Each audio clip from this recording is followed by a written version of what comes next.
Voltamos para o segundo bloco da diversidade de hoje, trazendo o tema para que nós possamos quebrar esse estigma e este tabu que reveste o assunto suicídio. As pessoas não gostam de falar, mas é um tema que temos que abordar. E para abordar esse tema com muita pertinência, aqui conosco a Mariana Azevedo, que é especialista em psicologia hospitalar e em saúde mental. Nós falávamos no bloco anterior, Mariana, dessas questões assim, como a pessoa demonstra, como ela procura dizer, eu preciso de ajuda, né? Visto esses sinais, que é o isolamento, a troca brusca de comportamento, como tu citava antes, né? Fazendo essas percepções, né? E tendo esse conhecimento que a pessoa que está aí está em sofrimento e precisa de ajuda, o que eu posso fazer e como eu posso ajudar? A quem encaminhar? Bom, antes eu não citei, mas eu acho que é importante que pessoas que costumam cometer suicídio, elas trazem falas como eu não aguento mais, a vida tá muito pesada, eu não consigo achar solução, seria melhor não estar mais aqui. Então são frases que estatisticamente a gente vê que as pessoas trazem antes de cometer esse ato, tá? Eu sempre falo que as pessoas que a gente convive, né, que nos conhecem, elas têm muito poder, né, sobre a gente, assim. Então, às vezes, num trabalho, por exemplo, ou numa amizade, ou mesmo em casa, às vezes eu acho que as pessoas se fecham um pouco mais, né, na questão de falar, né, na questão de desabafar sobre isso. Mas, por exemplo, tô no trabalho, tô vendo que um colega não tá bem, tá trazendo frases como essa, está mais quieto, de perguntar, né? Tá tudo bem, né? Tô te sentindo distante, se tu precisar conversar com alguém, eu tô aqui. Se colocar à disposição, com empatia, né? Porque é muito fácil dessas pessoas serem julgadas.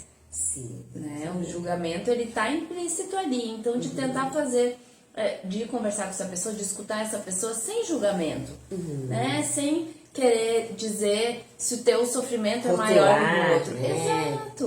Né? Eu sempre digo que sofrimento a gente não mede. Eu não posso dizer que o que eu tô vivendo é pior do que tu vive, porque eu não tive no teu lugar, né? Talvez pra ti o que eu vivo seja pouco, mas pra mim é a pior dor que eu já tive. O sofrimento pra ti pode ser pra ti muito horrível e pra mim aquele sofrimento que tu não está seria. passando não significa muita coisa. Exatamente. Né? Então, de escutar sem julgamento, né? E daqui a pouco sim, não tô legal, né? Tenho passado por períodos difíceis, tenho pensado que não vale mais a pena estar aqui, talvez, né? De dizer pra essa pessoa, bom, vamos lá, o que a gente pode fazer pra te ajudar, né? A gente tem serviços, né, pessoal, assim,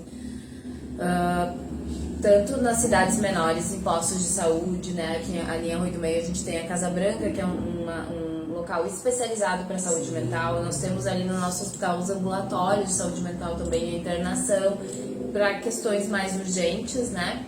Mas todos os municípios têm algum lugar com algum serviço de saúde mental. Se não é um CAPS, vai ser no posto de saúde, um psicólogo ou um psiquiatra ou mesmo um médico clínico que pode te escutar, né, da gente utilizar essa rede que tem, né, aqui em Lajeado nós temos vários CAPs relacionados com álcool e drogas, o CAPS adulto, o CAPS infantil.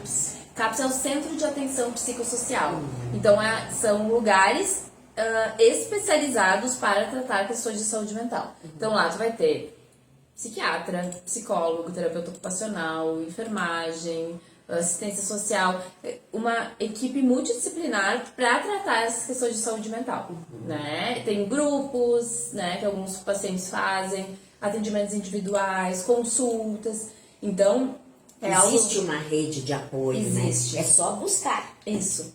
E assim, é iminente, eu percebi que eu quero me matar hoje, né? Eu tô com o plano na cabeça, bom, então talvez a gente vai ter que ir numa emergência de um hospital. Por quê? Porque tentativa de suicídio, ideação suicida com plano, isso é uma emergência, né? Eu tenho que... Se a pessoa daqui a pouco não quiser internar, não quiser, né, passar por esse processo, bom, então ele vai ter que estar com um profissional, vai ter que...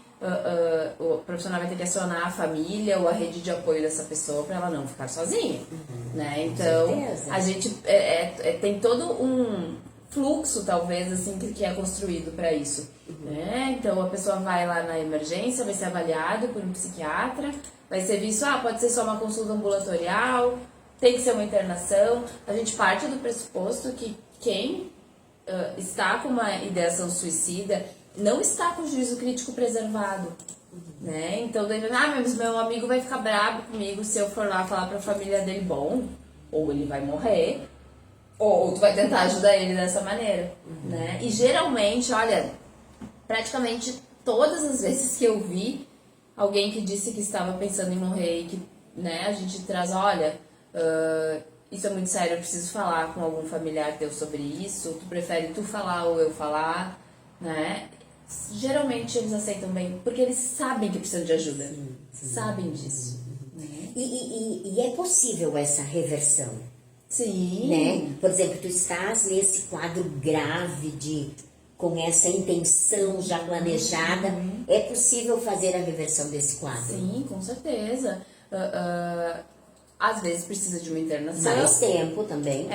Às vezes não, às vezes dá para ser ambulatorialmente, às vezes tu nem vai precisar de medicação, às vezes vai precisar só de um psicólogo, fazer uma terapia, mas se tu tem um quadro, né, uma depressão, um quadro bipolar, alguma coisa que seja realmente uma patologia já instaurada, sim, daí tu vai precisar do auxílio de um psiquiatra que vai entrar com uma medicação. Às vezes na internação, a internação ela é interessante porque tu vai ter um tratamento intensivo, né? Exatamente. Tu vai participar de grupos, tu vai ter atendimentos individuais com psicólogo, com assistente social, tu vai ter o médico te vendo todos os dias, né? E aí tu vai conseguindo ajustar o tratamento para que tu saia dessa crise aguda, né, e consiga entender o que tá acontecendo.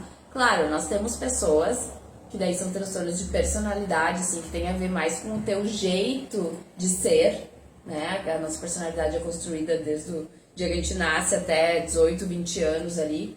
E a gente tem padrões de funcionamento. Tem pessoas que têm padrões de funcionamento muito frágeis e que vão ter daqui a pouco uma ideação suicida crônica. Assim, se a gente percebe que é o caso, que é dessa maneira, a gente chama, né, o familiar, orienta, bom, como lidar com isso? Né? Se é uma pessoa que volta e meia vai pensar nisso, né? Como a gente lida? Então, de conversar com esse familiar, lá no hospital a gente faz muito isso. O paciente está internado, antes de ele ir embora, a gente vai falar com a família, a gente vai acionar a rede do município que ele está, né, para que depois ele continue tendo acompanhamento. Claro. Nós temos assim, alguns anos atrás, na minha percepção, né? Tu de repente estando envolvida nesse trabalho diário, me parece que haviam mais casos de suicídio. Como é que estão as estatísticas hoje? Olha, o perfil mudou, né? Nós aqui no Rio Grande do Sul somos recordistas, né? No Rio Grande do Sul. E cidades como Santa Cruz, Venâncio, Arroio do Meio já foram as mais do Brasil, assim. Do Brasil, Sim, Arroio do Meio. Sim, porque, gente, eu não sei, tem várias possibilidades, várias especulações do que pode ser isso. Por muito tempo, Santa Cruz e Venâncio ficou em primeiro lugar. Era pensado sobre ser a questão da colonização alemã, de ser uma coisa mais dura, de não buscar ajuda, né? Pensaram também na questão do fumo, de talvez a colheita do fumo soltar alguma toxina e quem tem predisposição, né, acabar... Não sabemos ao certo, assim, né? Mas o Rio Grande do Sul sempre é o número 1. Então, o que a gente percebe? Antigamente eram mais homens idosos.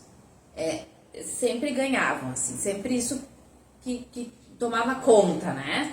com o tempo, no resto do mundo foi baixando os números, na América segue aumentando. Porém, atualmente está aumentando muito entre crianças e adolescentes. Dos 10 aos 19 anos, o número de tentativas de suicídio, de suicídios, aumentou muito. Em função de quê? Aí, bom, as pesquisas são recentes, né? Então, a gente acredita que tem a ver com a forma que as crianças estão sendo criadas, através das telas, através de uma dificuldade, porque tu entende que essa geração tá muito imediatista. Qualquer coisa que eu quiser, em 2 segundos eu tenho a resposta. Sim. Só que a vida ela não é assim, né? As coisas demoram, a gente tem que ter paciência. Né? A gente se frustra milhões de vezes. Eu trabalho muito isso com os pacientes, de gente, antes das coisas dar certo, elas vão dar muito errado, até que dê certo, né? Então, isso a gente tá vendo. Os adolescentes, eles não estão sabendo se frustrar mais. Então, chega ali... Internet também, né? Eu acho que a gente vem de uma criação também que os pais querem muito dar para os filhos as coisas que não tiveram, né? Só que os nãos, eles são essenciais. Desculpe interromper. Se ouve muito assim, ó, eu não quero que ele passe pelo que eu passei, né? E daí não se dá o não. O limite, né? E ele precisa passar. Ele precisa passar, óbvio, né? Não precisa ser uma coisa extrema, mas ele precisa entender que as coisas têm um tempo pra acontecer, que tem limites, que meus pais não vão poder me dar tudo, né? Que na vida eu não vou conquistar tudo em 2 dias, né? E o que a gente tá vendo é os jovens indo para um mercado de trabalho, um jovem aprendiz, alguma coisa assim, e no segundo dia levam um feedback e tem crise de ansiedade. Então, a gente tá vendo esse perfil mudar, né? Claro, a gente tem muitas outras coisas envolvendo bullying, a gente tem a questão do cyberbullying, que as crianças e os adolescentes fazem coisas pesadas, assim. Então, tudo isso influencia. Mas a gente tem visto isso, assim, e não é só o adolescente e a criança que estão hiperconectados, os adultos também estão. E não estão, às vezes, vendo as coisas ao seu redor, né? Então... isso é uma coisa que a gente tem observado muito em crianças muito novas com ideação suicida, né? Ou se cortando, se machucando, porque eles trazem muito isso, que quando eu me corto, tem pessoas que se cortam, a automutilação é uma coisa na adolescência, assim, é bem comum, vamos dizer assim. Eles cortam o braço, arrancar a pelezinha de unha, também é considerado uma automutilação, fica cutucando feridinha, puxando, arrancando o cabelo, né? Tem várias coisas que são caracterizadas como uma automutilação. Mas a gente percebe que eles sempre dizem que isso faz com que a dor emocional doa menos. Porque te traz pra realidade. Tipo, sente a dor física, mas... A dor física dói menos do que a emocional. Então pensa como é a dor emocional pra física doer menos. Né? O quanto aquela pessoa está sofrendo para se cortar ser uma coisa que vai aliviar a dor, né? Então é algo que são desafios assim que a gente está enfrentando agora. Lá em Arroio do Meio nós temos então um leito pediátrico na internação e temos geralmente algum adolescente vai estar internado, né? Então a gente tem o ambulatório da infância, que hoje é com a doutora Maria Rosa, que sempre está cheio de novos desafios e que a gente precisa trabalhar em rede muito com essas crianças e esses adolescentes para a família se aproximar, a rede se aproximar e a gente conseguir conter um pouco tudo isso que acontece nessa fase da vida, que já é uma fase difícil por si só. Exato. Né? Encerramos então o segundo bloco do Diversidades. E voltamos para o terceiro bloco, sempre com o apoio da Fruteira do Centro de Arroio do Meio.